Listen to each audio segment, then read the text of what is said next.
Got my legal hustle, welcome to the trap. I can blow a stack, bet I make it back. You can hit my line if you need a track. But we can't even talk if it ain't about the bag. I ain't gonna believe this shit, man. I just did this whole video and it was not recording.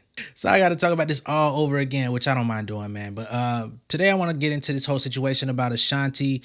She came out and basically said that she was in the studio working with a producer. She didn't name him or say exactly who it was. They worked on 2 tracks in the studio. He initially did not charge her for anything.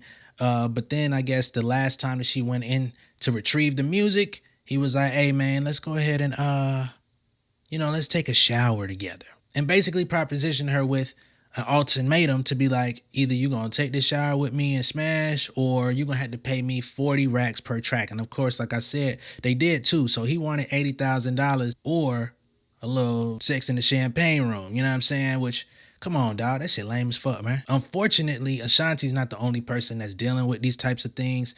This is very rampant in the industry. So many people have been confronted with these types of things. A lot of artists have careers today because they had to go through situations like this where they felt like if they didn't give in, that they wouldn't be able to receive the opportunity that they were looking for. They wouldn't have ever had the chance to be on TV or go into the studio to work with some of the top producers, etc. Shit is just ridiculous, dog. So on the Breakfast Club, when she talked about this, she even hinted at the possibility of exposing who this person is in a future memoir of hers, which I don't necessarily mind her doing because there's, like I said, there's so many cases of people that are experiencing this exact same thing. There's artists that I follow on Instagram, Tiffany Red, Mickey Shiloh. They do mental health check-ins with women in the industry just so they can have a safe space to talk about things that they've encountered in the music and entertainment business. And to be honest, these are things that shouldn't even have to exist, but because it is such a male-dominated industry, from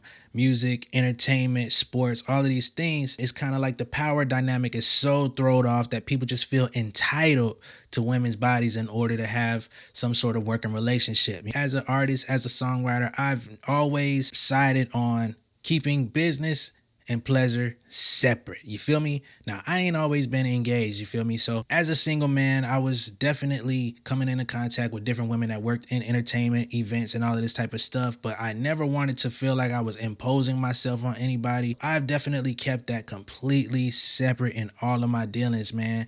And I feel like I've been able to benefit the best because of it, because you just never know how you make somebody feel, man. And there's so many stories just from people that I know working in entertainment that they get approached, basically get catfished into sessions. Some female producers, you know what I'm saying, guys will hit them up and be like, yo, man, let's work on some music. Let's work on some tracks. I want you to produce my album. And then when they get to the studio, they ain't talking about no music. Or these women that are video directors and stuff like that, again, show up on set and the dude ain't trying to do nothing but, try to get their number, try to set up a link up afterwards and stuff like that. And it's just like, bro, why do that? You're basically alienating yourself because word gets around very fast. If you treat somebody sideways and then somebody else has a shared experience, eventually you're going to get exposed for exactly who you are. Nobody's going to want to work with you. You're going to lose your career. Now, I ain't saying everybody got to be exactly like me. Some of y'all might meet y'all,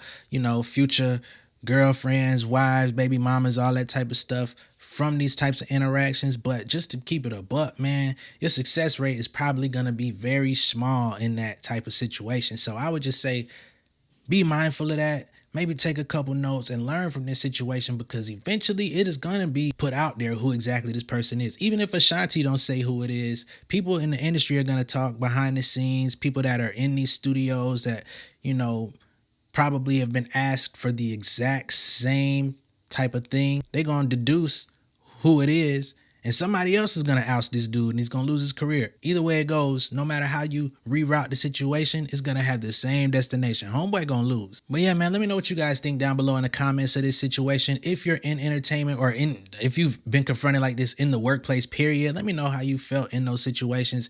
This is a safe space, judgment-free zone. If you don't want to talk about it, that's perfectly fine as well. But I do think this is a dialogue that needs to happen. It needs to be a lot more frequent. It needs to get a lot more spotlight on it so that people can know that this is not acceptable. Be sure to like and share this video. Subscribe if you haven't seen me on YouTube before. It's your first time seeing me. And I'll see you guys on the next one. All right? Much love and respect, y'all. Peace.